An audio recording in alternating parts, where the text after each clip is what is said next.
Compte rendu de la 96e réunion du Conseil de ministres. Le président de la République, chef de l'État, Félix Antoine Tshisekedi Tshilombo, a présidé ce vendredi 14 août 2026 à la Cité de l'Union africaine, la 96e réunion du Conseil de ministres. 4 points étaient inscrits à l'ordre du jour, à savoir 1.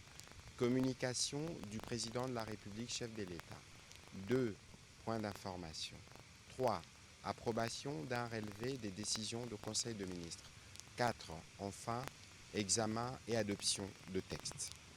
La communication du président de la République a porté sur 3 points principaux, à savoir 1. De la transformation des financements extérieurs en investissements productifs au service du développement national. Le président de la République a pris connaissance des conclusions de l'analyse réalisée par l'Inspection générale des finances sur la performance du portefeuille des projets financés par les partenaires techniques et financiers. Elles appellent à une action résolue du gouvernement. En effet, sur un portefeuille actif de plus de 10,7 milliards de dollars américains, seuls 24,3% des financements engagés ont été décaissés, laissant plus de 8,3 milliards de dollars américains disponibles sans produire les effets économiques et sociaux attendus. Cette situation traduit une faible capacité à convertir les financements mobilisés en investissements effectifs en raison notamment des lourdeurs procédurales, de retard dans la mobilisation de fonds de contrepartie et d'insuffisance de pilotage. Elle affecte l'efficacité de l'action publique et la crédibilité de l'État auprès de ses partenaires. D'où la nécessité d'instaurer une culture de l'exécution et des résultats afin que chaque financement mobilisé produise un impact concret sur les conditions de vie de nos populations.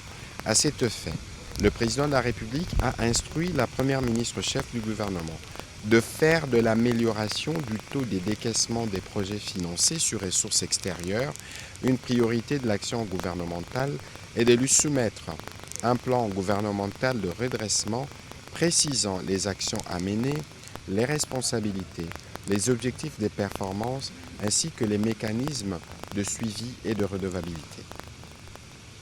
Il a enjoint au vice-premier ministre, ministre du Budget, au ministre d'État, ministre du Plan, ainsi qu'au ministre des Finances, de garantir la disponibilité des fonds de contrepartie, de simplifier et de digitaliser les procédures relevant de leurs compétences et de renforcer la coordination avec le partenaire technique et financier. Les ministres sectoriels ont été également instruits d'identifier et de lever sans délai les obstacles affectant leurs projets et d'en assurer un suivi régulier fondé sur des indicateurs de performance. En outre, la Première ministre devra mettre en place un mécanisme interministériel permanent de suivi adossé à un tableau de bord national permettant de suivre pour chaque projet les décaissements, l'état d'exécution, les contraintes et les mesures correctives. Enfin, le président de la République a instruit l'Inspection générale des finances, dans le respect de ses attributions, à poursuivre son travail d'accompagnement, d'alerte et d'évaluation de la performance de ces projets. Les deuxièmes points de la communication du président de la République a porté sur la nécessité de garantir une rentrée scolaire 2026-2027 apaisée, effective et inclusive sur l'ensemble du territoire national. À l'approche de la rentrée scolaire 2026-2027, le président de la République a appelé le gouvernement à une mobilisation soutenue afin de garantir à chaque enfant congolais l'exercice effectif de son droit à l'éducation. Une attention particulière devra ainsi être accordée à la préservation de la paix sociale à travers un dialogue permanent avec les enseignants, le respect des engagements souscrits par le gouvernement et la consolidation des acquis de la gratuité de l'enseignement en vue d'assurer une reprise effective et régulière des enseignements dès le premier jour. Cette préparation devra intégrer les enjeux éducatifs, socio-financiers, sanitaires, sécuritaires et de mobilité, avec une attention particulière aux enfants du Nord Kivu et du Sud Kivu affectés par le conflit et par l'occupation. À cet effet, le président de la République a chargé la Première ministre de coordonner un dispositif gouvernemental spécial de préparation et d'accompagnement de la rentrée scolaire 2026-2027, garantissant notamment, avec l'appui de partenaires, la continuité des apprentissages et la prise en charge des enfants déplacés ou privés d'un accès régulier à l'école dans les zones concernées. Il a instruit la ministre d'État, ministre de l'Éducation nationale, d'intensifier les dialogues avec les partenaires sociaux, de faire le point sur l'exécution des engagements du gouvernement et de prendre toutes les dispositions nécessaires pour garantir une rentrée effective, apaisée et sans perturbation des enseignements. Le vice-premier ministre, ministre du Budget, les ministres des Finances ont été enjoints, chacun en ce qui le concerne, de sécuriser la prise en charge des engagements financiers du gouvernement dans les secteurs de l'éducation et d'en assurer l'exécution diligente afin de prévenir toute tension susceptible d'affecter les bons déroulements de la rentrée scolaire. Au plan sanitaire, le président de la République a instruit la ministre d'État, ministre de l'Éducation, le ministre de la Santé, en collaboration avec les autorités provinciales, de renforcer la prévention et la surveillance sanitaire en milieu scolaire, notamment l'hygiène, l'assainissement et les mécanismes d'alerte, particulièrement dans les provinces exposées aux risques épidémiologiques. Enfin, le vice-premier ministre, ministre de l'Intérieur, le vice-premier ministre, ministre de Transport, ainsi que les autorités provinciales compétentes, particulièrement celles de la ville de Kinshasa, ont été instruits d'arrêter un plan spécial de circulation routière et de sécurisation de la rentrée ciblant les principaux axes, les heures de pointe et les abords des établissements scolaires. La réussite de cette rentrée devra se mesurer à notre capacité à anticiper les actions correctrices, à assurer la continuité des enseignements, à préserver la paix sociale et à garantir à tous les enfants congolais où qu'ils se trouvent un accès effectif et sécurisé à l'éducation. Aucun enfant congolais ne doit être laissé au bord de l'école, a insisté le président de la République. Les derniers points de la communication du président de la République a porté sur la valorisation des ressources énergétiques, pétrolières et gazières nationales. Notre pays dispose d'un potentiel énergétique exceptionnel qui doit constituer l'un des principaux leviers de son émergence économique, de son industrialisation et de l'amélioration des conditions de vie de notre population. À cet égard, le président de la République a souligné la nécessité de renforcer notre coopération avec la République de l'Ouganda dans les domaines des hydrocarbures, particulièrement pour les ressources pétrolières du bassin transfrontalier du lac Albert. La continuité géologique des réservoirs pétroliers au-delà des frontières impose, lorsqu'un gisement est partagé, une approche concertée permettant d'en assurer une exploitation optimale et équitable.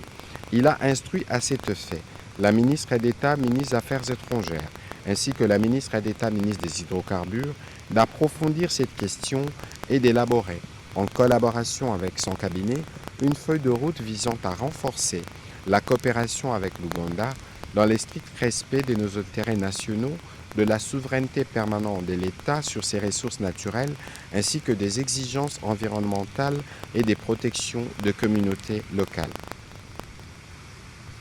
Dans les mêmes ordres d'idées, faisant suite à la récente mission effectuée à Luanda par la ministre d'État, ministre des Hydrocarbures, concernant la zone d'intérêt commun partagée avec la République d'Angola, ainsi que la question de l'accès aux eaux profondes, il a instruit la ministre d'État, ministre des Affaires étrangères, la ministre d'État, ministre des Hydrocarbures, de travailler étroitement avec son cabinet, de lui soumettre un rapport approfondi sur l'état de ces dossiers, leurs enjeux et les options permettant de préserver au mieux les intérêts de la République. Par ailleurs, la ministre d'État, ministre des Hydrocarbures, devra, en collaboration avec son cabinet, procéder à un état des lieux exhaustif du secteur pétrolier et gazier national.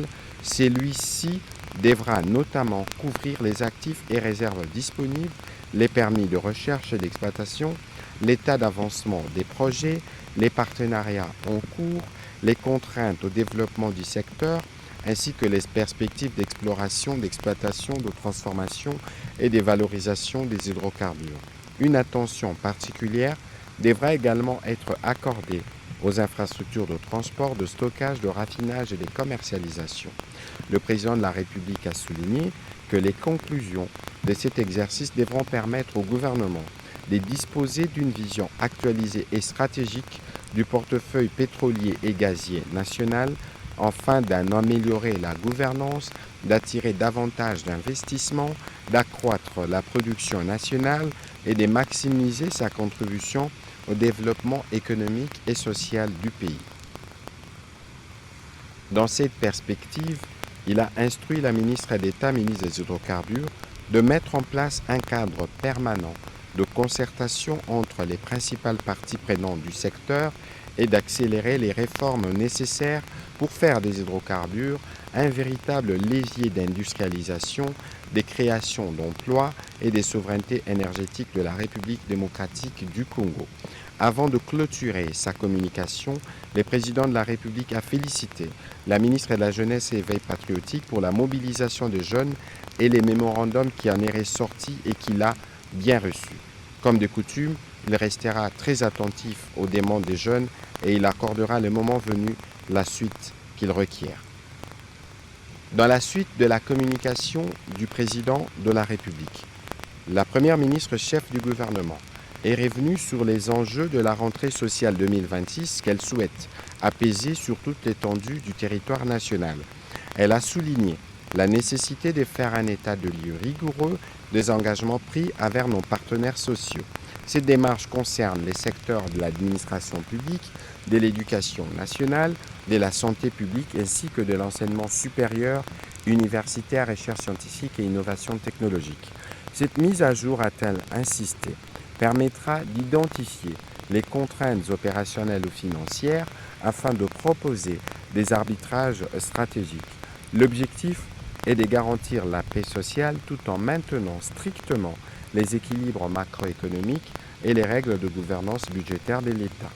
Dans cette volonté de maintenir les dialogues avec les partenaires sociaux, la Première ministre a demandé au vice-premier ministre, ministre du Budget, au vice-premier ministre, ministre de la Fonction publique, à la ministre d'État, ministre de l'Éducation nationale, au ministre des Finances, au ministre de la Santé, au ministre de la Santé ainsi qu'à la ministre de l'Enseignement supérieur, chacun en ce qui le concerne, de mettre à jour les niveaux d'exécution de tous les engagements avec les partenaires sociaux en prévision d'une réunion qu'elle tiendra dans les jours qui viennent.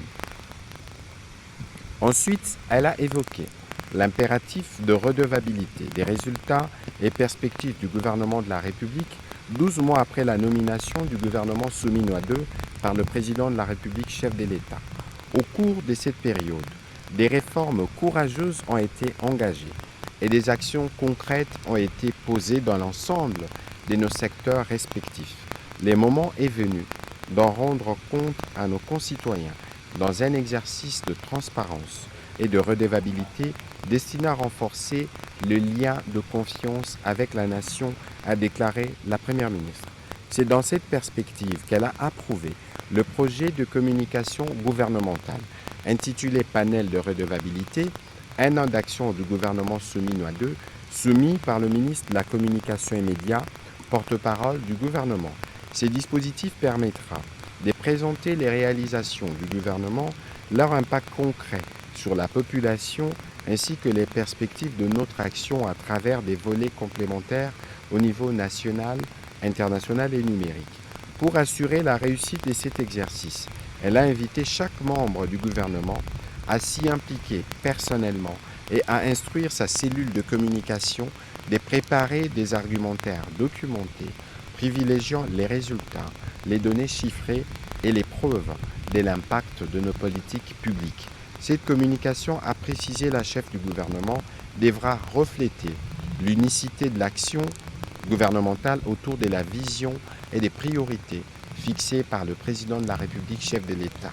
À cet effet, les canevas des principales réalisations seront préalablement transmis au ministère de la Communication et des Médias chargé d'en assurer la coordination, l'harmonisation et la cohérence éditoriale.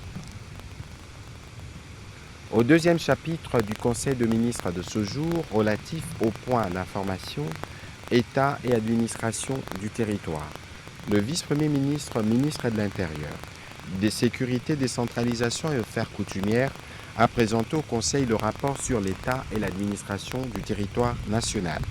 Au cours de la semaine qui s'achève, l'état d'esprit de la population a été notamment marqué par des divers commentaires et réactions de l'opinion consécutifs à la libération et au transfert des 15 détenus affiliés à l'AFCM 23 par le gouvernement de la République le 6 août 2026 avec l'accompagnement du Comité international de la Croix-Rouge dans les cas des mécanismes de Doha, Qatar et Montreux en Suisse. Au sujet du banditisme et de la criminalité, il a évoqué la poursuite par la police nationale de la traque de criminels Kouloun à travers l'opération Dobo. Par ailleurs, il est également signalé les transferts à l'auditorat militaire de Gombe des 5 bandits à main armée autour de braquages spectaculaires des cambis et autres commerces dans la ville de Kinshasa, dont les images étaient devenues virales sur les réseaux sociaux. Sur un autre volet, il a fait rapport de la réunion interministérielle axée sur les retours des déplacés dus au conflit Mbole et Lengola en province orientale, dans la province de la Chopo, que le ministère a organisé le 11 août 2026, laquelle a abouti aux résolutions ci-après. La construction des 250 maisons pour accueillir 250 ménages, la construction et la réhabilitation des écoles et centres de santé, des forages pour la desserte en eau potable. Les FONAREV s'est aussi engagé à mettre en œuvre ces 3 résolutions sur base de sa feuille de route validée et consolidée. Une mission officielle sera déployée la semaine prochaine pour identifier les sites devant accueillir ces ouvrages. Les ministères sectoriels vont chacun, en ce qui le concerne, intervenir dans la limite de leurs compétences. Pour sa part, le vice-premier ministre de la Défense nationale a brossé la situation sécuritaire marquée par la poursuite des activités hostiles de la coalition d'agression RDF M23 sur les théâtres des opérations dans le Nord Kivu et le Sud Kivu, en violation flagrante de la résolution 2773 du Conseil de sécurité des Nations Unies et des principes de cessez-le-feu. Face à toutes ces actions ennemies, il a rassuré que nos forces armées répondent efficacement avec une ferme détermination tout en empêchant leur extension et en faisant obstacle à leurs ambitions d'occupation et de pillage de nos ressources minières. Dans la quête d'un retour définitif de la paix en Ituri, le gouverneur militaire, dans une approche civilo-militaire, a entamé son itinérance par les territoires des Djougou, épicentre de la violence de groupes armés, en vue de sensibiliser la population pour le retour des déplacés internes dans leur milieu d'origine et leur désolidarisation avec les éléments réfractaires au PDD-RCS. Entre-temps, la traque s'est poursuivie contre les ADF affiliés à l'État islamique dans les territoires de Mambasa ainsi que contre la CRP de Thomas Lubanga.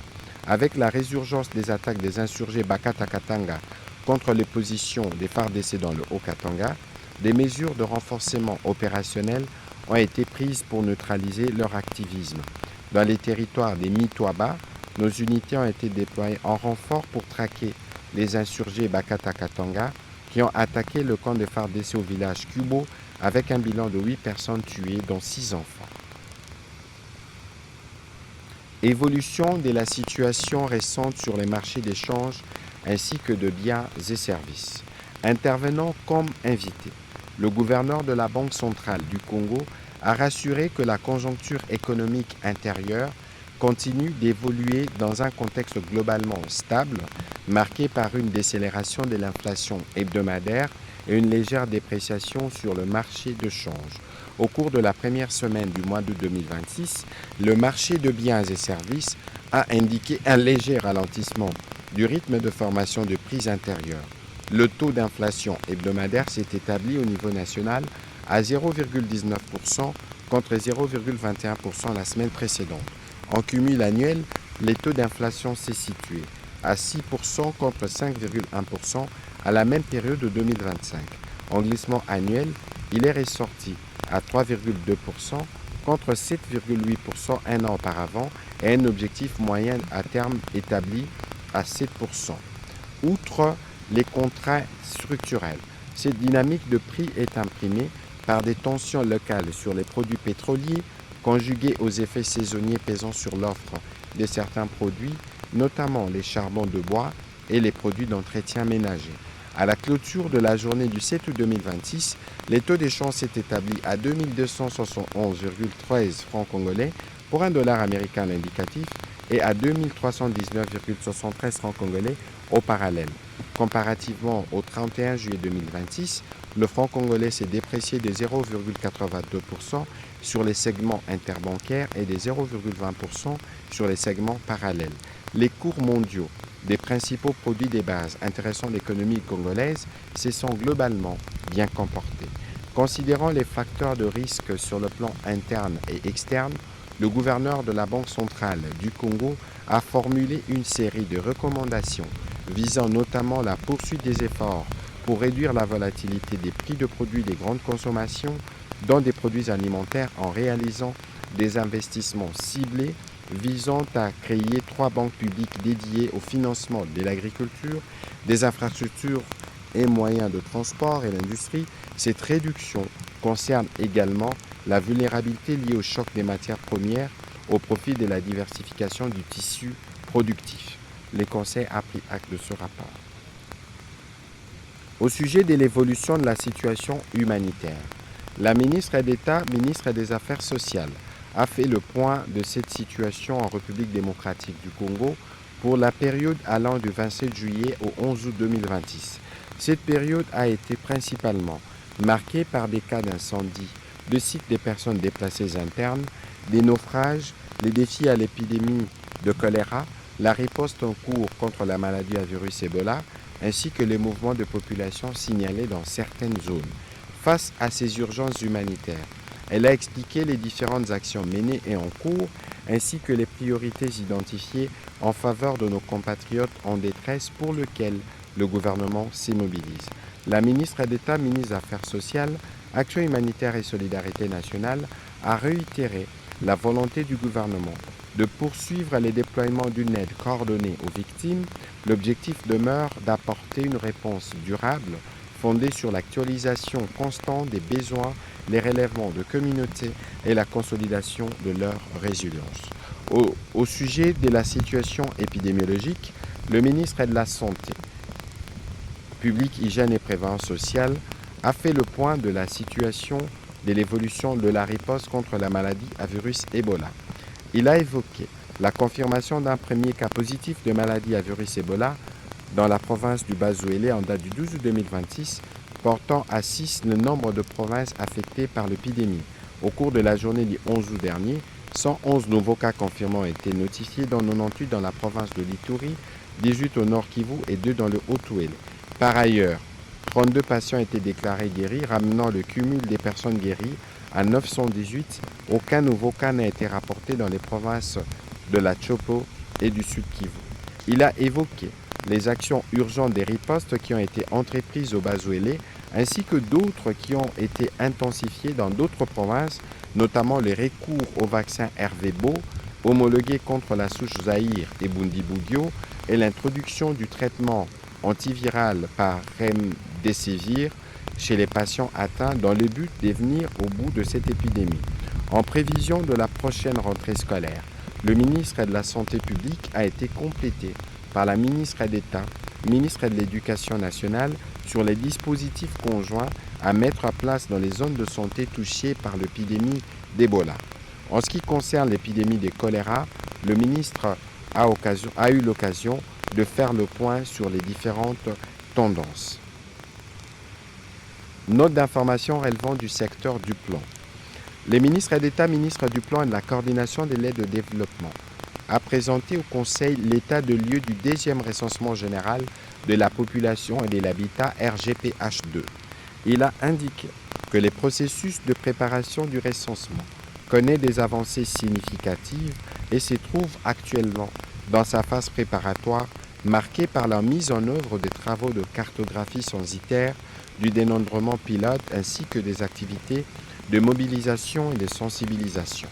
Parmi les principales réalisations figurent notamment la mobilisation progressive des ressources financières nécessaires à la mise en œuvre du RGPH2, la réalisation avec succès de la cartographie pilote entre avril et mai 2025 grâce au financement du Trésor public et l'organisation en mars 2026 de la table ronde de partenaires techniques et financiers consacrée à la mobilisation de ressources.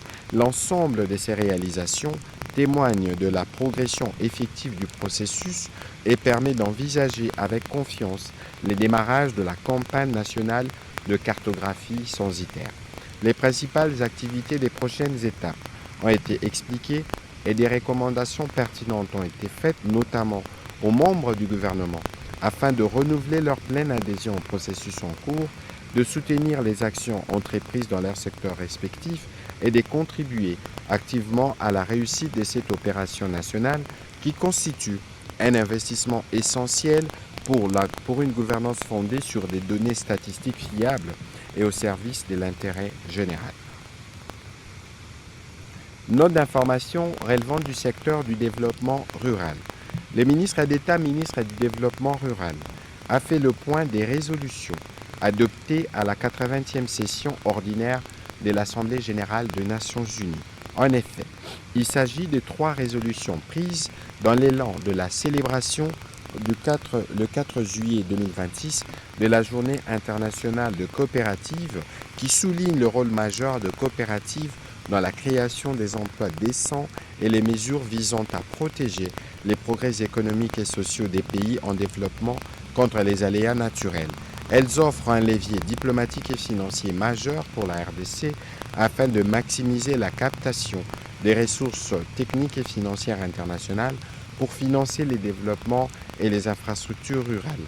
Afin de parvenir à l'alignement de la politique nationale du développement rural et du schéma directeur des infrastructures rurales de base sur les résolutions, le ministre d'État, ministre du Développement rural, a recommandé notamment l'adoption d'un décret portant sur l'allègement fiscal et l'accompagnement de coopératives, la priorisation budgétaire affirmée du schéma directeur des infrastructures en lien aux voies de communication rurales pour matérialiser les objectifs de la résolution ARS 8054, la création d'une task force interministérielle développement rural, infrastructure, finances, plan, chargée de capter les fonds climatiques et des développements liés à la coopération pour les infrastructures rurales durables, la mise en œuvre et la vulgarisation de l'acte uniforme OHADA relatif aux droits des sociétés coopératives, ainsi que l'autorisation pour les coopératives d'ouvrir des comptes bancaires.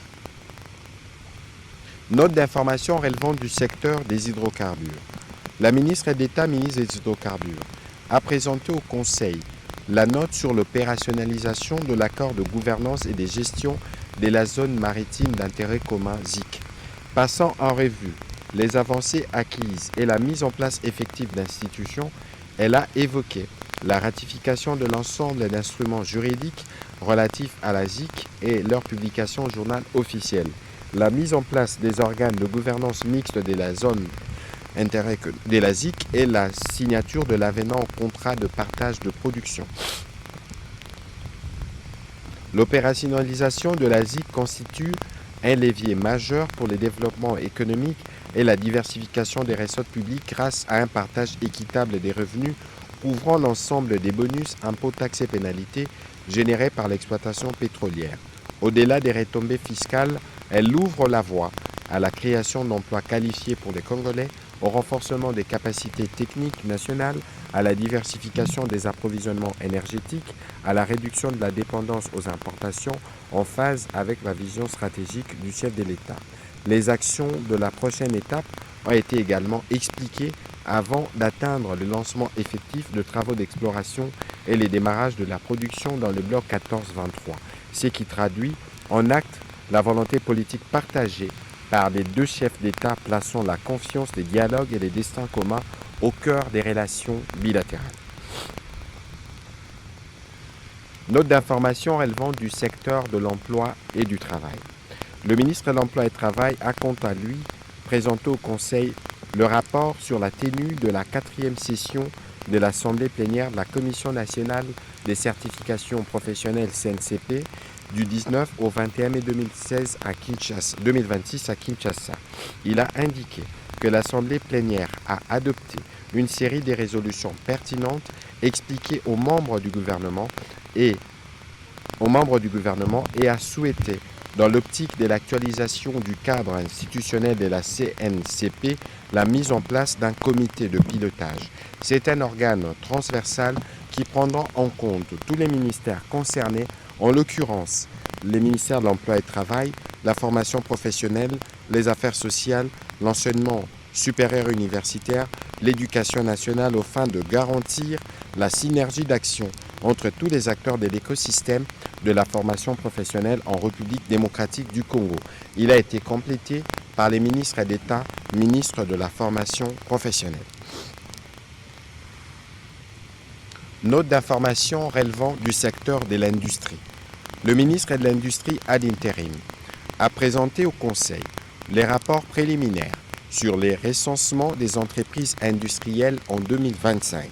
Celui-ci indique les progrès significatifs observés grâce aux politiques mises en place par les présidents de la République et les gouvernements, passant de 525 unités en activité en 2017 au moment de la dernière enquête et aujourd'hui à 1226 unités industrielles identifiées. 3 provinces, dont la ville-province de Kinshasa, le Haut-Katanga et les Lualaba, concentrent plus de 54,5% des unités industrielles en activité avec respectivement 264, 188 et 101 unités. Les rapports épinglent aussi la situation des entreprises en arrêt d'activité ou en fermeture momentanée à travers les pays. Il identifie aussi les différents secteurs de l'industrie. Le ministre d'État, ministre de l'Industrie ad interim, a salué les débuts des recouvrements des créances dues au Fonds de promotion de l'industrie après la communication du président de la République et les différentes réunions de suivi qui ont été organisées sous la direction de la première ministre chef du gouvernement. Les fonds ainsi mobilisés pourront être investis dans les financements d'autres projets industriels pour poursuivre l'industrialisation du pays. Recommandant la poursuite de ces processus de recouvrement, le Conseil a pris acte de ces rapports. Note d'information relevant du secteur de l'aménagement du territoire. Le ministre de l'aménagement du territoire a présenté au Conseil la note sur l'approbation des principales recommandations et la feuille de route issue de l'atelier sur l'aménagement intégré du territoire national tenu du 4 au 5 août 2026. Il a indiqué que ces assises ont permis de dégager un consensus inédit entre les ministères concernés, les partenaires techniques et financiers, ainsi que la société civile. L'émergence économique de la RDC dépend moins de l'adoption des nouvelles politiques sectorielles que de la cohérence de leur mise en œuvre sur le territoire national. Avec des politiques ambitieuses dans les domaines de l'agriculture, pêche et élevage, mines et hydrocarbures, du développement rural, de l'industrie, des infrastructures, des ressources hydrauliques et électricité, de l'environnement, du foncier, de l'urbanisme, du numérique et du tourisme, le cadre de convergence autour d'une même vision territoriale demeure le schéma national d'aménagement du territoire. À cet effet, les recommandations de l'atelier ont conduit à 6 décisions majeures, à savoir 1. L'alignement effectif des politiques sectorielles sur les options majeures de l'aménagement du territoire. 2. L'accélération de l'affectation et de la sécurisation des espaces stratégiques destinés notamment aux grands bassins agricoles, aux zones industrielles, à l'extraction minière et la transformation, aux zones d'exploration et d'exploitation des hydrocarbures, aux corridors d'infrastructures de transport, d'énergie et de communication, aux plateformes logistiques, aux réserves foncières publiques, au développement urbain, aux aires de conservation et des protections environnementales. L'assurance d'un déploiement territorial équilibré, de grands projets structurants d'industrialisation, le renforcement de la coordination interministérielle, la consolidation de collaboration avec les provinces, la réaffirmation du rôle stratégique du schéma national d'aménagement du territoire, ainsi que l'adoption d'une feuille de route d'action prioritaire découlant des orientations retenues. Il a sollicité la prise d'acte par les conseils de ministres des décisions précitées, ainsi que de la feuille de route issue de cet atelier afin d'engager, dans un esprit de responsabilité collective, une nouvelle étape de la gouvernance territoriale intégrée au service de l'émergence pour notre pays. Note d'information relevant du secteur du tourisme. le ministre du Tourisme a axé sa note d'information sur 2 volets. Le premier volet portait sur l'organisation de la 2e édition du Festival mondial de musique et du tourisme à Kinshasa, projeté pour du 2 au 4 septembre prochain sous le thème de la promotion de la RDC comme destination touristique, culturelle et d'investissement. L'objectif est de faire de ces festivals une plateforme internationale de promotion de notre pays comme destination touristique, culturelle et d'investissement, contribuant au développement économique, à la création d'emplois et au rayonnement international du pays inscrit pleinement dans la vision du gouvernement. Au regard de la coïncidence de date, notamment avec la rentrée scolaire, il a été recommandé au ministre de projeter l'organisation de cette grande activité en fin septembre ou en début octobre. Le deuxième point a porté sur la participation de la République démocratique du Congo à l'exposition mondiale des îles Yeosu en Corée du Sud, ainsi que la participation de la République démocratique du Congo à la récente Coupe du Monde. Au 3e chapitre du Conseil de ministres de ce jour, le Conseil a approuvé le relevé des décisions prises respectivement lors de la 5e réunion restreinte du gouvernement du mardi 28 juillet 2026 et de la 95e réunion du Conseil de ministres du vendredi 31 juillet 2026 tenue à Kanyama-Kasese. Au dernier chapitre du Conseil de ministres de ce jour, relatif à l'examen et à l'adoption des textes, le ministre d'État, ministre de la Justice et garde-sceaux, représenté par le ministre d'État, ministre de la Formation professionnelle, a soumis au Conseil pour examen et adoption les projets d'ordonnance loi portant autorisation de la prorogation de l'état de siège dans les provinces de l'Ituri et du Nord-Kivu pour une période de 15 jours prenant cours le 15 août 2026. Après débat et délibération, ces projets d'ordonnance loi a été adopté. Pour sa part, le ministre des Finances a soumis au Conseil pour examen et adoption les textes ci-après.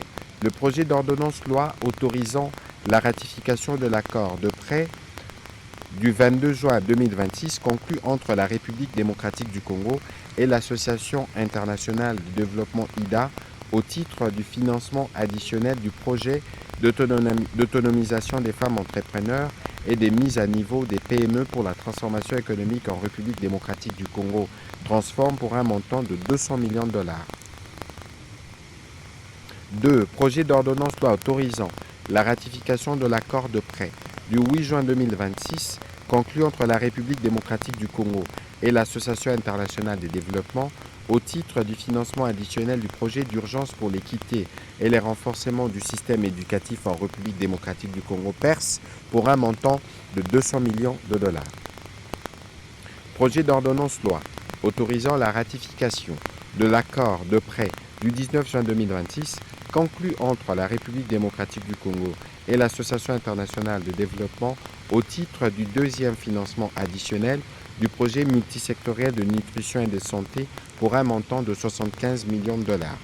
Les derniers textes, projet d'ordonnance portant approbation de l'accord de don du 19 juin 2026 conclu entre la République démocratique du Congo et l'Association internationale de développement IDA au titre du deuxième financement additionnel du projet multisectoriel de nutrition et de santé PNMS pour un montant de 6,3 millions de dollars en dons et 10 millions de dollars en dons. Après débat et délibération, ces autres textes ont aussi été adoptés. Commencé à 15h30, la réunion du Conseil de ministres a pris fin à 18h47. Je vous remercie.